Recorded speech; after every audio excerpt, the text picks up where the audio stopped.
inside of our chocolate cake. Remember we test sampled the cake?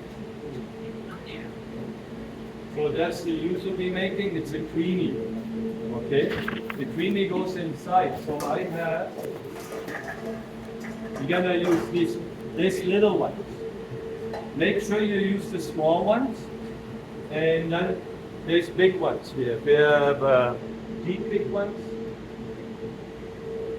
And then, so try to use the little ones because the little ones are gonna go tomorrow inside into the mousse. Okay? So we need, everybody gonna need 18 of them. So how many do I have here? 12, 14, 16. I need 2 more, right? So we should get 18 out. Oh, here we go. 12, 14, 16, 18. Good. So don't use the big ones and try to use the little ones. Okay? So 18 portions. And there's more in the back room, by the way. So we got this ready. So then what we need is we have sugar. I got all the ingredients here. So we have fructose. We have inulin, we have regular sugar, pectin, and H, because we have fruit acid in there from the yuzu. And we get our fat. Our coconut fat is always melted. And then we have our lotus.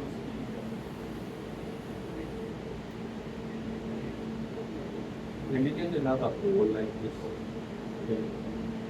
So the first thing we'll do is all the sugars we mix with the locust bean gum.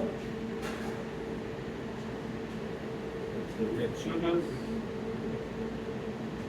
vanilla, fructose,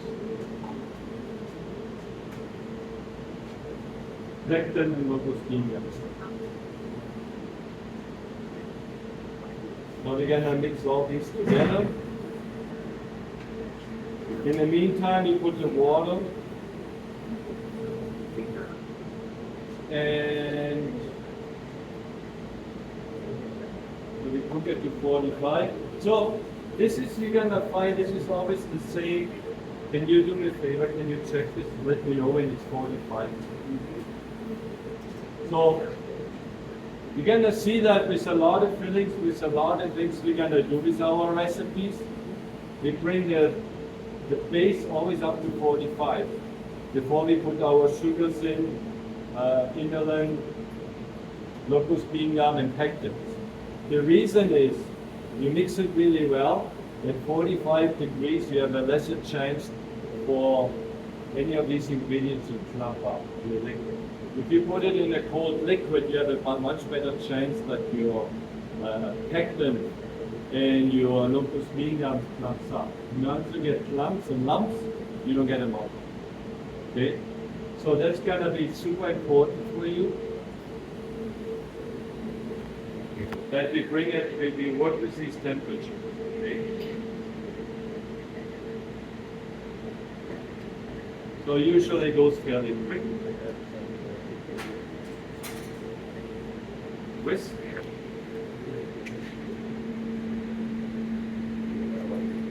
I guess I will see. Okay. So let's put the sugar in and stir it really very quick. You want to really make sure that it dissolves really fast and really keep stirring it. Okay. If you end up with lumps, where's this stuff come? Oh, we forgot.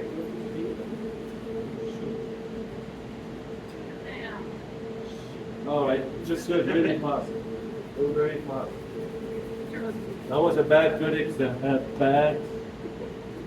That's right. You're showing us what not to do. Yeah. What was the last thing? Add a little I bit don't know in why with I the forgot rest of to- the sugar. Okay. So now we heat it to 85. So when we activate locust bean gum, we activate the pectin.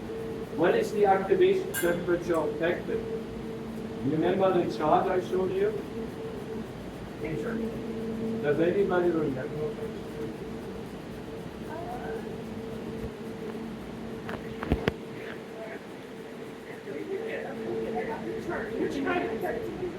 So, pectin and age, activation, gelling temperature is 30 to 60, right? So 60 degrees is our gelling temperature of the pectin.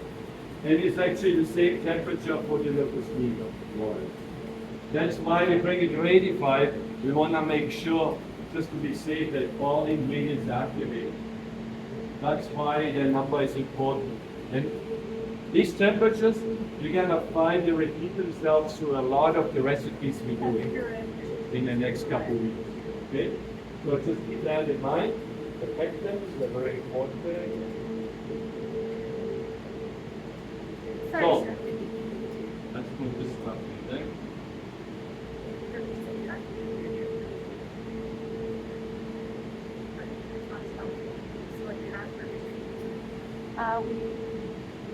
Okay, so we get our Yuzu because it's frozen.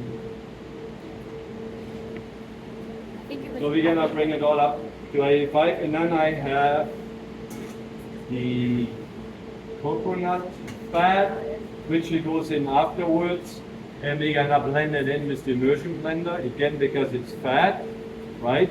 We wanna make sure it emulsifies with the gums we have in it, and that's why they come in, so the fat doesn't suffer. It's not a jelly. I know you guys didn't make jellies or anything yet, right?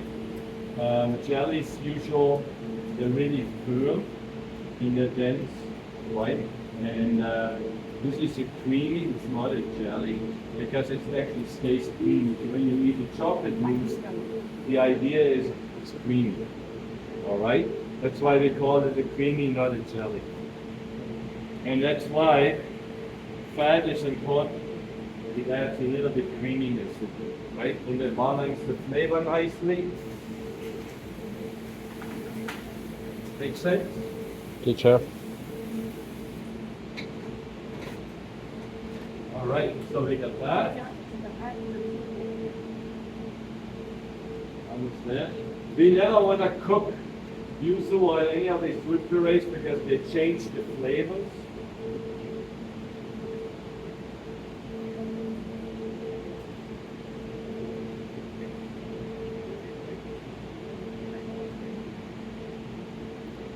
And I'll make sure your molds are ready to go.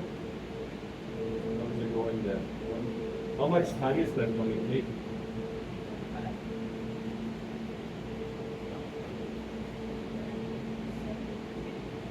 Okay. Are we getting close?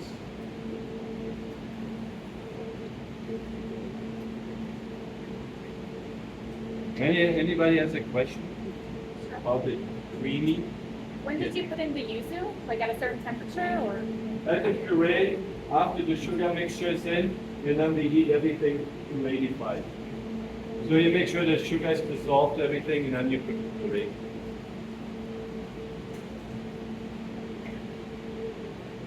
Well, we're almost there.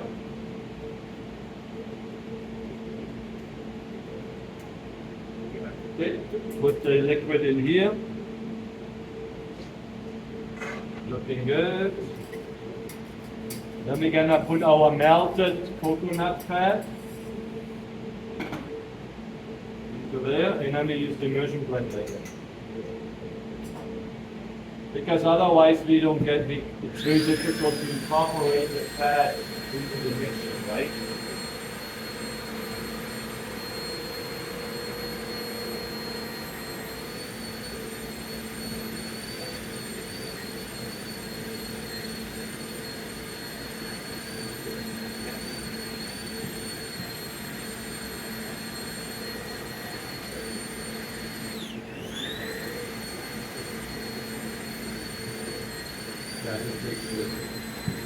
Beautiful.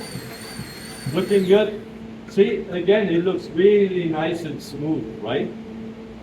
And then divide it equally between 18 portions, okay? How you want to do it, you can use whatever you want to use. So you fill it about good half full.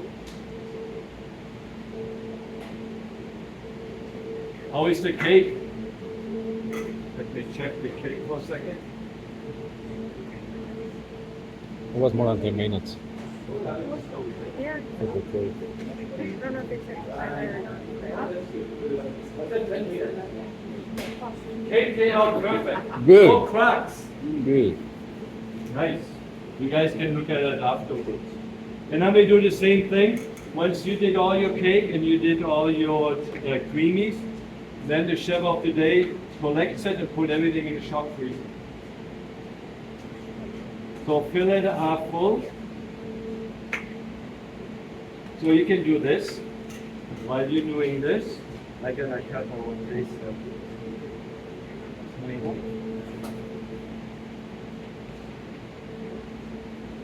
Yeah, probably still a little frozen, but let me cut those.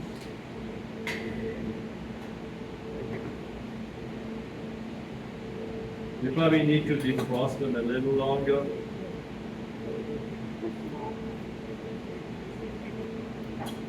See, even frozen, it cuts really nice.